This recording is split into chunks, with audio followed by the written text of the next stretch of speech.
resolución de la Superintendencia de Electricidad, las EDE acreditarán a clientes montos cobrados en la factura de julio. También, amigos, al menos 3 feminicidios, suicidios se han reportado en los últimos días, en hechos que han ocurrido en Montecristi, Dajabón, Los Alcarrizos. Amigos, en buena noticia, más de 7.3 millones de personas tendrán cobertura de 2 millones de pesos por enfermedad catastrófica por año. Amigos, esto es Consulta Participativa, tu espacio, tu voz. Saben ustedes que transmitimos a través de Carivisión, canales 26 de Claro, Altiz y 22 de Aster. Y que estamos en todas las redes sociales. Estamos en Instagram como @consultapar, en Twitter @consultapar, en Facebook Consulta Participativa, nuestro canal de YouTube Consulta Participativa, al que le pedimos que vayan a YouTube, activen la campanita y se inscriban a nuestro canal para que reciban todo el contenido de nuestras consultas de manera directa. También, amigos, recordarles nuestro número de contacto, nuestro número de WhatsApp, 809-769-4500. Escriban, hagan sus sugerencias que de seguro serán complacidas. Amigos, y sí, como siempre, agradecer a todos ustedes que nos permiten entrar a sus hogares a esta hora del domingo, y a todos los amigos oyentes de los mares que nos sintonizan, nos siguen y nos reportan. Gracias, amigos, por estar ahí. Nosotros vamos a una pequeña pausa y retornamos de inmediato con nuestros comentarios.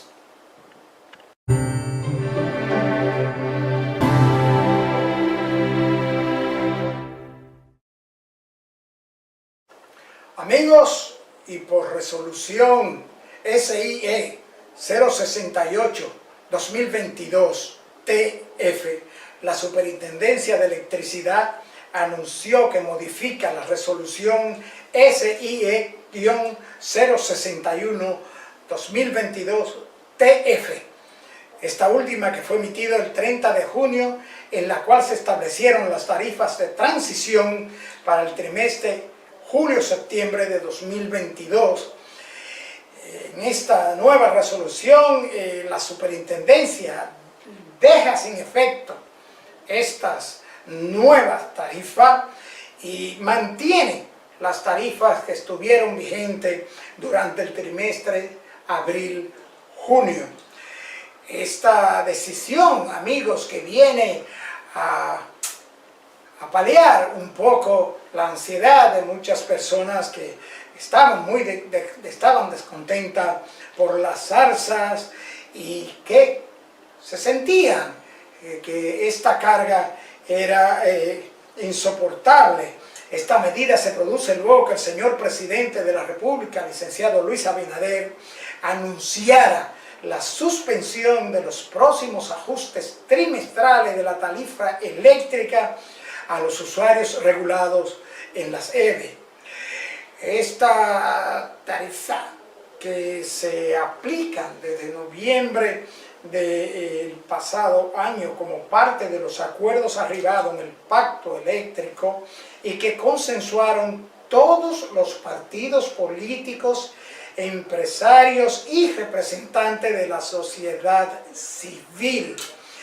En este famoso convenio y pacto eléctrico se consensuó de montar gradualmente por etapas, concluyendo en diciembre de 2026, el subsidio a la energía eléctrica. En la resolución que acaba de emitir la Superintendencia de Electricidad, no solo se congelan los precios de las tarifas eléctricas, sino que ordena a las EDES devolver mediante crédito a su cuenta las tarifas, la alza de la factura del mes de julio. Esto, repetimos, pues demuestra que ciertamente el superior gobierno está atento a las quejas y a las expectativas de todos los que, como usted y yo, pagamos la energía eléctrica. Realmente esta decisión, amigos, va a beneficiar y va a paliar el alto costo de la vida provocado por los problemas económicos a nivel global y mundial por la guerra de Ucrania. Amigos, y al menos 3 feminicidios han sido reportados en los últimos días. Estos feminicidios, suicidios que han ocurrido en Montecristi, Dajabón y Los Alcarrizos. Amigos, realmente da pena, preocupa, pone a la sociedad en vilo cuando ve que las mujeres dominicanas están siendo asesinadas por su expareja o por sus parejos. El más reciente de estos casos ocurrió la madrugada del jueves pasado cuando Pedro Peña mató a balazos a su expareja Miledis Reyes e hirió de la misma manera al novio actual de esta, quien correspondía al nombre de Wendy Santana.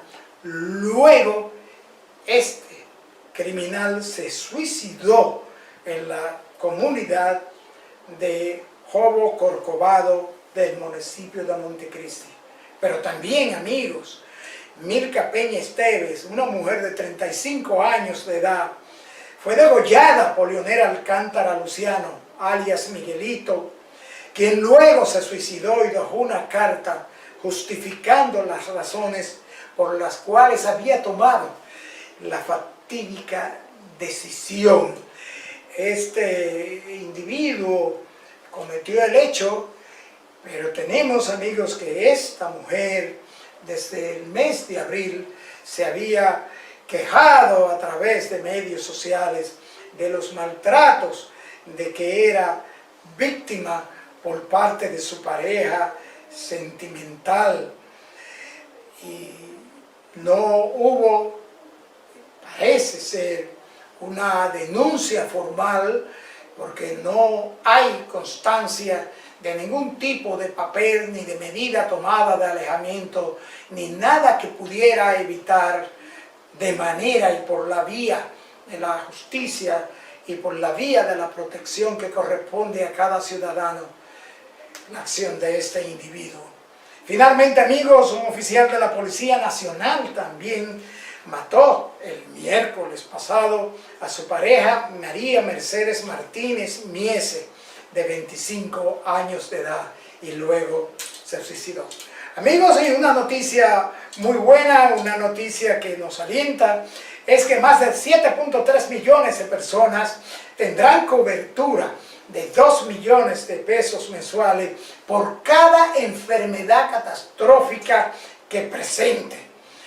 El SENASA dispuso que las personas tendrán acceso a esos 2 millones de pesos, oígase bien, por cada enfermedad de esa magnitud, con la medida de duplicar de 1 a 2 millones de pesos la cobertura de enfermedades catastróficas. Ciertamente un total de 7.328.327 personas afiliadas al SENASA tendrán el dinero necesario para cubrir cada padecimiento. Entre estas enfermedades que serán cubiertas están los trasplantes de órganos, incluyendo riñón, hígado, córnea, médula ósea.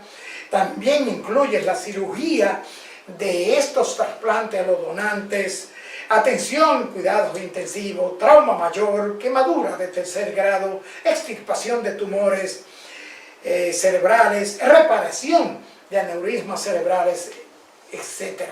Esta medida, amigos televidentes, ciertamente que también es una medida que llena de tranquilidad a muchas familias que hoy tienen parientes padeciendo enfermedades catastróficas.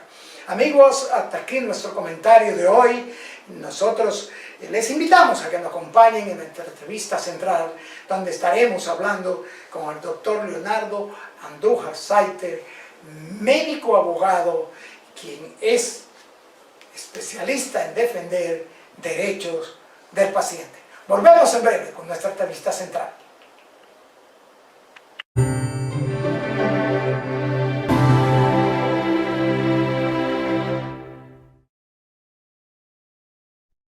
Bien, amigos televidentes, como les decía, hoy tenemos en consulta participativa a un profesional de la medicina y del derecho que teníamos unos meses tratando de que nos dedicara esta media hora para compartir con todos ustedes su sabiduría, sus orientaciones y sobre todo esto de esta especialidad que él tiene de derecho médico.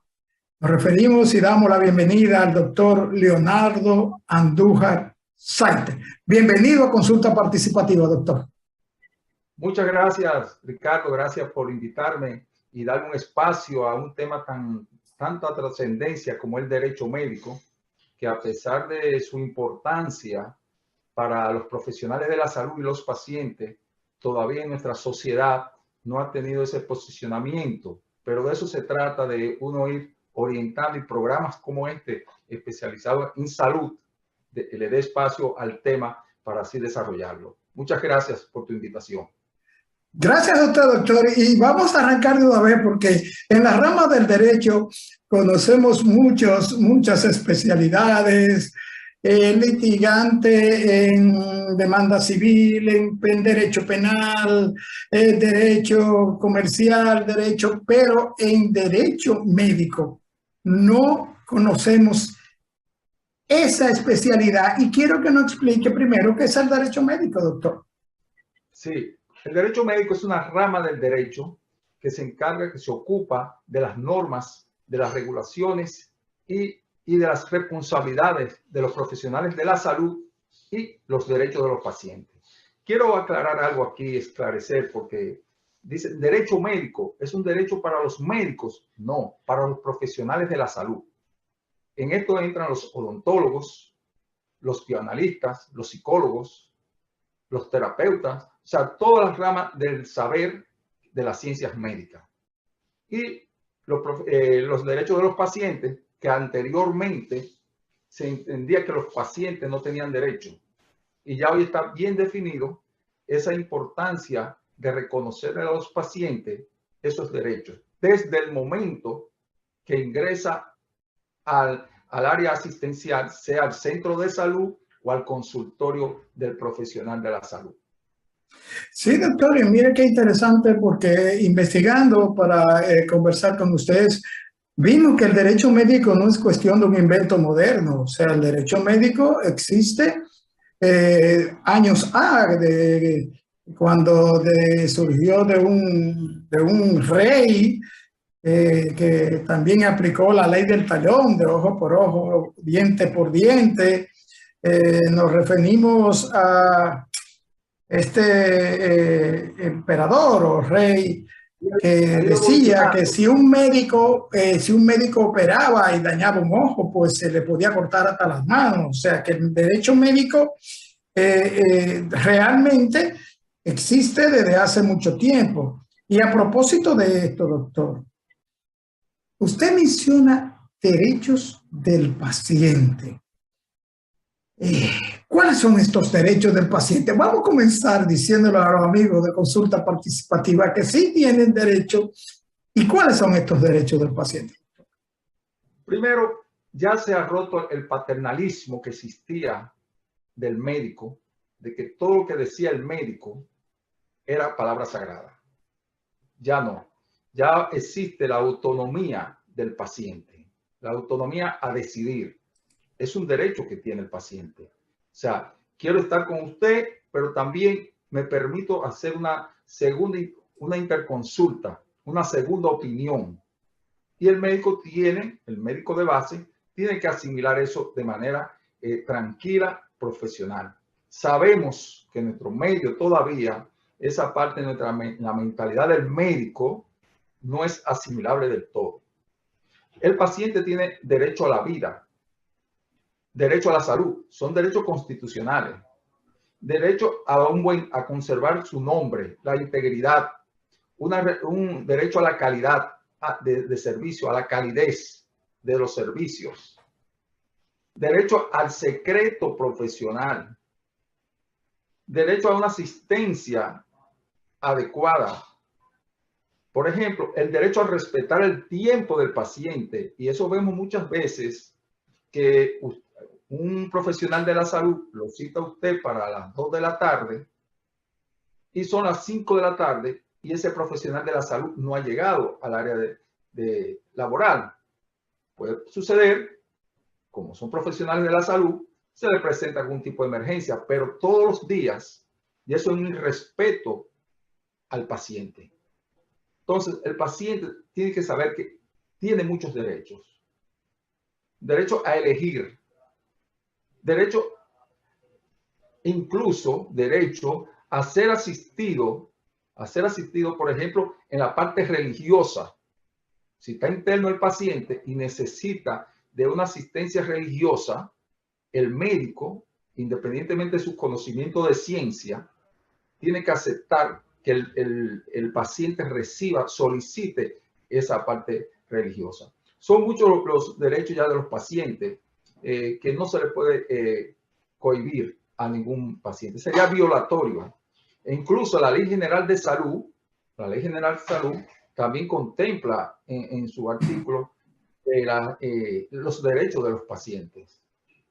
Doctor, y esto es muy importante, esto del consentimiento para los procedimientos y estar debidamente informado antes de practicarle cualquier tipo de procedimiento a un paciente, ¿cierto? Es un punto importante del derecho médico. El consentimiento informado incluso es tan antiguo desde los tiempos de Hipócrates, el juramento hipocrático. Se dice que ahí nace el consentimiento informado. Y es un consentimiento ético, legal. Por ejemplo, lo que nos dedicamos a la medicina legal, a litigar en los tribunales los casos de mala praxis, entre los puntos las pruebas principales que buscamos, el consentimiento informado. El consentimiento informado, regularmente los centros de salud, tanto en el área de emergencia como muchas veces en el quirófano, tienen una hoja impresa ya de antemano que le dice, venga, fírmeme aquí. Eso no tiene ningún tipo de valor legal. Hay un requisito para el consentimiento informado tener validez. Se recomienda que no sea el día, obviamente, de la cirugía. El paciente no puede firmar nada, no puede consentir nada, no puede bajo una presión. Lo recomendable es que ese paciente, si va sometido a una cirugía en 48 horas, 72 horas, se le explique, el médico dedica su tiempo bien pausado, en un lenguaje que lo entiende el paciente, qué procedimiento va a hacer, las consecuencias, qué tratamiento, el periodo de recuperación, para que el paciente esté informado de lo que está pasando. O sea, el médico informa y el paciente consciente. Entonces, e incluso se recomienda que esa descripción que ha hecho del caso, el paciente se lo lleve a su casa, lo analice, busque su opinión, otra opinión familiar o otro profesional del área, y después regrese a la consulta para firmar ese consentimiento. Se recomienda el consentimiento firmarlo, testigo, se pone la cédula con el sello, pero eso no significa que si el paciente en algún momento decide no hacerse el procedimiento, no se puede anular. Se puede anular el consentimiento informado. Entonces, es recomendable cuando nosotros nos buscan para dar algún tipo de asesoría, sea especialidades médicas, profesionales independientes, centros de salud, hacemos énfasis en los requisitos que debe tener el consentimiento informado, para que no se alegue nulidad, no se pueda llevar a una nulidad del consentimiento. Entonces, eso hay que tenerlo pendiente. Y los profesionales de la salud, hay una situación lamentable que no nos gusta escribir y tenemos que aprender a escribir. O sea, dedicarle tiempo, coger un récord médico, escribir. Y ese consentimiento informado tiene que ser preciso, claro, entendible, no en el lenguaje médico, sino en el lenguaje que el paciente pueda entender.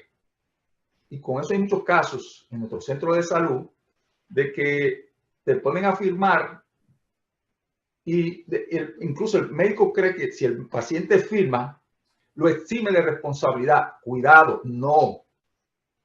El consentimiento informado no exime de responsabilidad ni civil ni penal al médico. O sea, si comete una negligencia, aunque haya firmado, haya consentido el paciente, el profesional de la salud, sea odontólogo, sea médico, bioanalista, en fin, quien sea, un centro diagnóstico, si sucede algo, puede ser demandado en los tribunales de la República. Doctor, yo tengo una pregunta a propósito de eso que usted está señalando, de una amiga televidente. Oiga esto, doctor. Dice, me recetaron un medicamento de alto costo para el cáncer. Cuando fui a mi seguro, o sea, su ARS, entiendo yo, para que me aprobaran este medicamento de alto costo, el financiamiento de este medicamento de alto costo, me pidieron un historial clínico, médico. Lo solicité en el centro de salud de la cual soy paciente hace 18 años.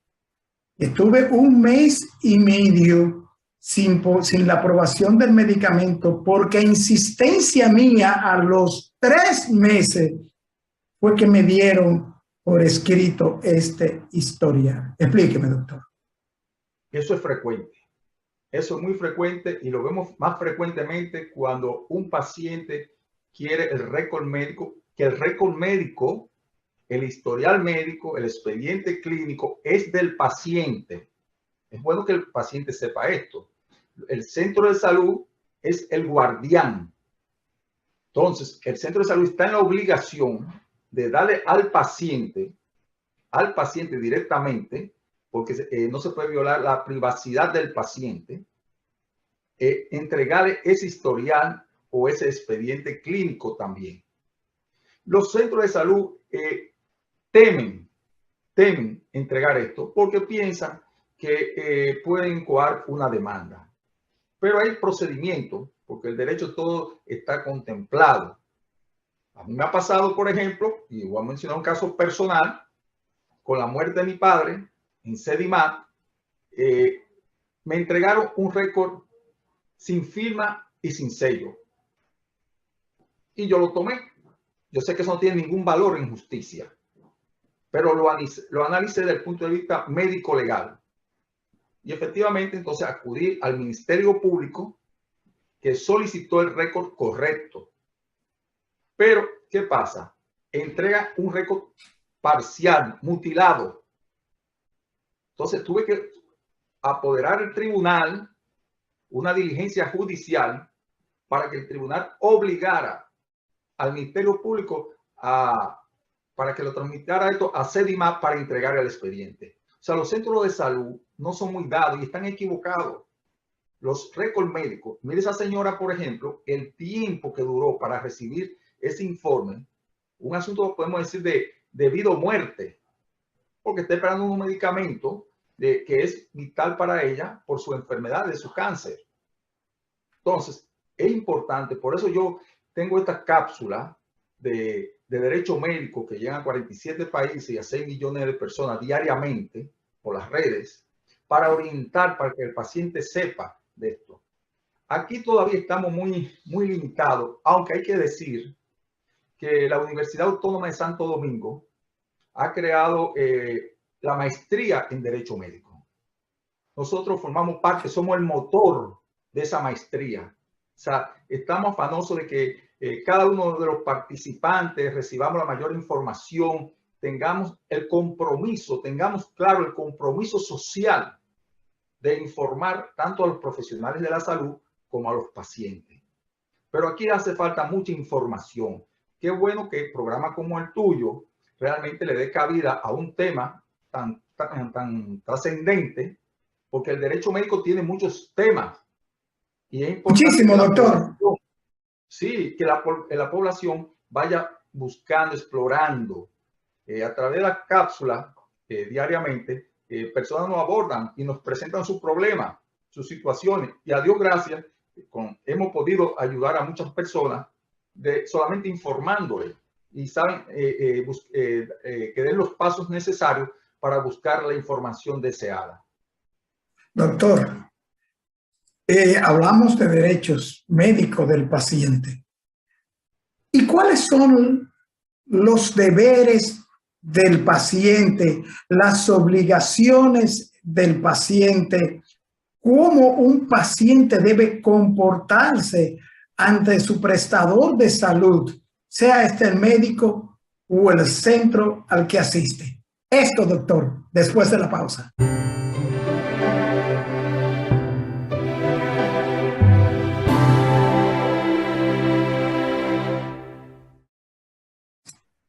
Doctor, antes de irnos a la pausa, le dejaba en el aire la pregunta, hablamos de los derechos del paciente, pero hay obligaciones del paciente, deberes del paciente. ¿Cuáles son estos deberes del paciente ante el prestador de salud o su médico? Muchas veces solamente nos preocupamos, yo tengo mis derechos, todo el mundo habla de mis derechos, pero no hablamos de nuestros deberes. Y cuando no cumplimos con nuestros deberes, perdemos nuestro derecho. Por ejemplo, algo fundamental, y yo como en mi ejercicio de la medicina, le hago énfasis a los pacientes con respecto al, primero, cumplimiento de la cita. Eso es el primer orden. Si hay un paciente que no cumple con la cita, que le pone el médico como de seguimiento, entonces, si hay cualquier situación de su enfermedad o del tratamiento, el médico puede alegar, porque todo lo registra o debe de registrarlo, de que usted no tenía una visita continua a la consulta, de que usted se descuidó en determinado momento con la administración del medicamento. Entonces, eso es importante, la presencia cuando en el cumplimiento de la cita. El comportamiento del paciente ante el médico, de respeto.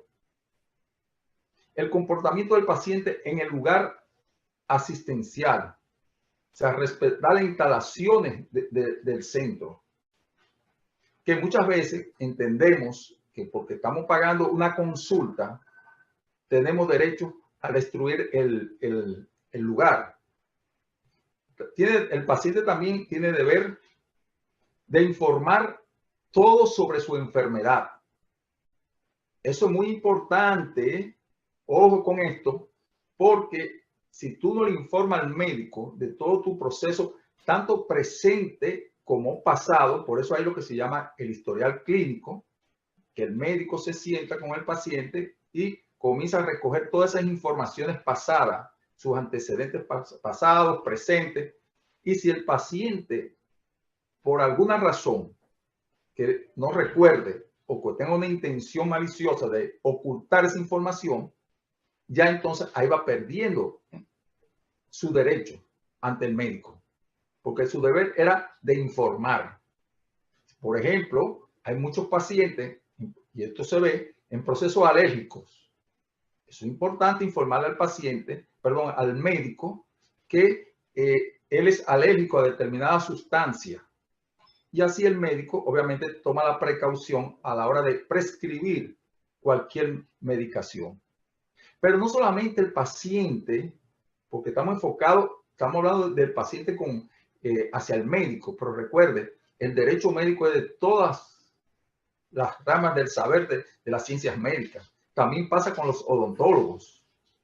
Por ejemplo, yo tuve un caso de un paciente odontológico que quería demandar, por eso yo le explico lo importante de cumplir con la cita.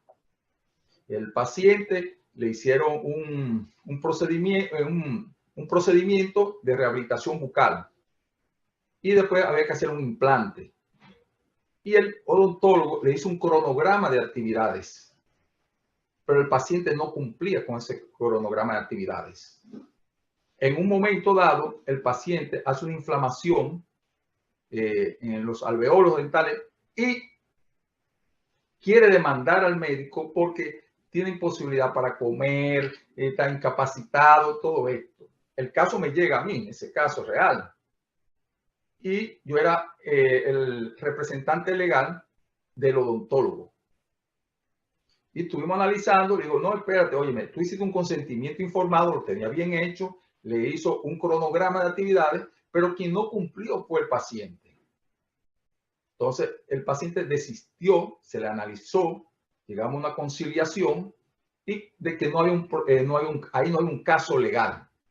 Entonces, el paciente, para mantener su reclamo, es importante ese derecho, o sea, ese deber de cumplir con la cita, del seguimiento, lo que recomienda el doctor. Doctor, precisamente ahí está nuestra pregunta. Derechos de los médicos o, como usted bien señala, los profesionales de la salud. Mira, tú sabes que los profesionales de la salud, el tema de derecho, cuando tú le hablas de derecho, se pone un poco nervioso. Derecho médico, como te dije, yo he dado conferencias en sociedades especializadas, en rama de la medicina, y ese tema lo pone nervioso y muchas veces el médico no quiere incluso que le hablen de esto. Grave error. Pero aún de sus propios derechos, de los propios derechos del médico, doctor. Claro, y mientras más informado tú estés, menos vulnerable te vuelve ante los pacientes.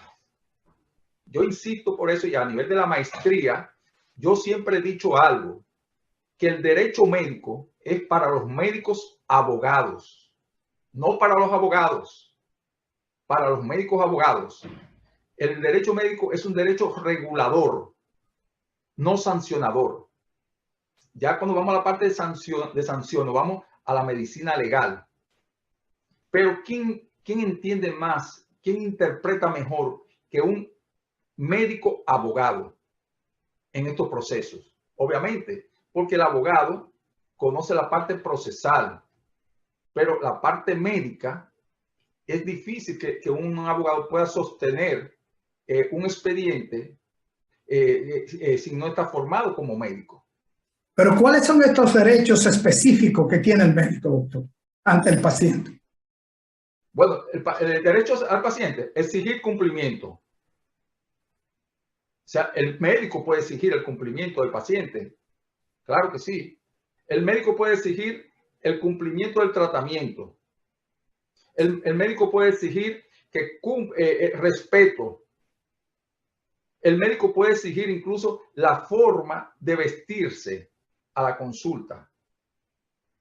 O sea que son derechos que el médico tiene, porque hablamos que el médico es sancionado y todo esto, pero el médico también tiene derecho. Lo que pasa es que el médico no busca, no explora. Nosotros tenemos por formación, desgraciadamente, los profesionales de la salud, desgraciadamente, de que a nosotros nos formaron para ver pacientes y muchas veces ni pacientes sabemos ver.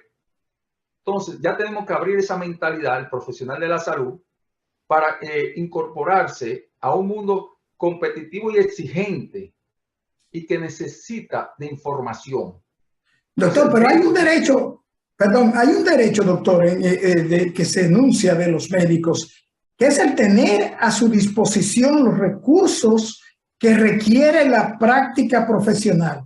Esto se refiere a que el centro de salud donde labora o presta su servicio el profesional de la salud tiene que proporcionarle los recursos que requiere la práctica médica. Claro que sí. Por ejemplo, un anestesiólogo, por mencionar un especialista, para administrar anestesia, necesita una serie de equipos, sustancias en el quirófano. ¿Y quién provee eso? El centro de salud. En el caso hipotético, por ejemplo, que a ese anestesiólogo algún paciente fallezca porque faltó algún equipo fundamental, hay que ver primero si el anestesiólogo notificó esto al centro de salud, que hacía falta, por decirle, un aspirador, por decirle algo, porque el aspirador que está dañado. Si él reportó eso al centro de salud, lo exime de responsabilidad. Entonces, el centro de salud asume esa responsabilidad por completo.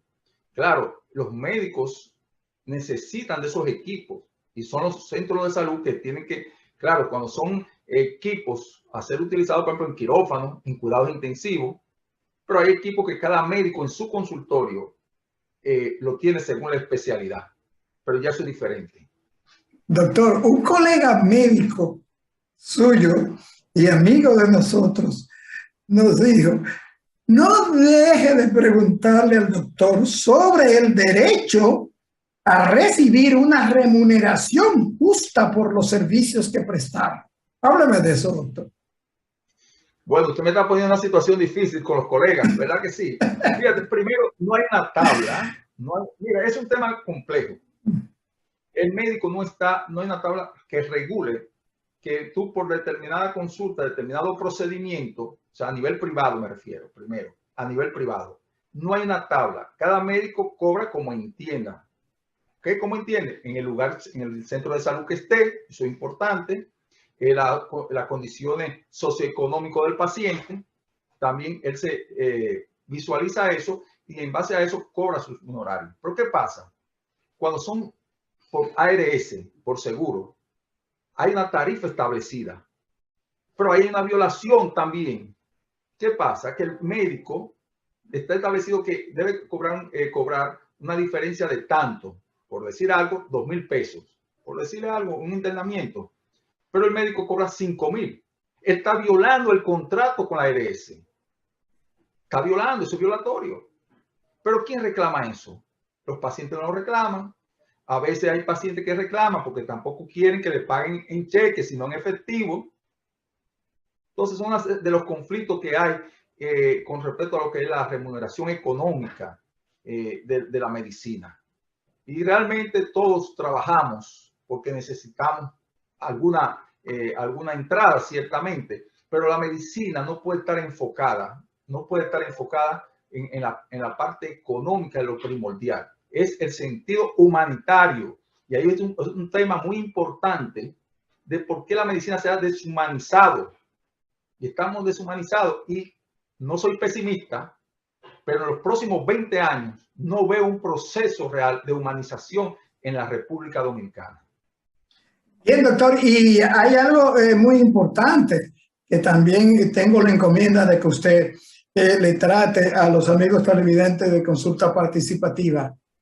¿Cuándo pierde un paciente sus derechos ante el centro que presta el servicio de salud o ante el prestador de salud? ¿Cuándo se pierden estos derechos? Mire, hay algo primero. Cuando el paciente es dado de alta y el paciente no tiene el dinero suficiente para cubrir la deuda, el centro de salud comete una torpeza, vamos a llamarle así, y es que retiene al paciente. El centro de salud no puede retener a ningún paciente por falta de pago. Pero está el centro de salud obligado a dar un crédito que no se le solicitó. Claro, claro, él no puede retener. Y yo he tenido casos sobre esto y que le he notificado, eso es un secuestro y han tenido que entregar al paciente. Ahora tú incurriste en una deuda y eso hay que honrarla, estamos de acuerdo. Entonces se hace un acuerdo de pago. Pero cuando el paciente tiene conductas inapropiadas en un centro de salud, obviamente el centro de salud puede decir, no acepto que usted venga acá. Lo puede decir, pero tiene que justificar muy bien. Igualmente que el médico. El médico tiene que brindar su servicio a todos los pacientes, pero por alguna razón, usted y yo tuvimos un conflicto, una situación, yo puedo tomar la decisión de no evaluarlo a usted y recomendarle un colega mío que le dé esas atenciones. Y eso se ve frecuente también en los centros de salud, comportamiento de pacientes que agresivos, que quieren golpear, que lo trataron mal. Entonces el centro de salud puede negarle esta situación, este servicio, perdón.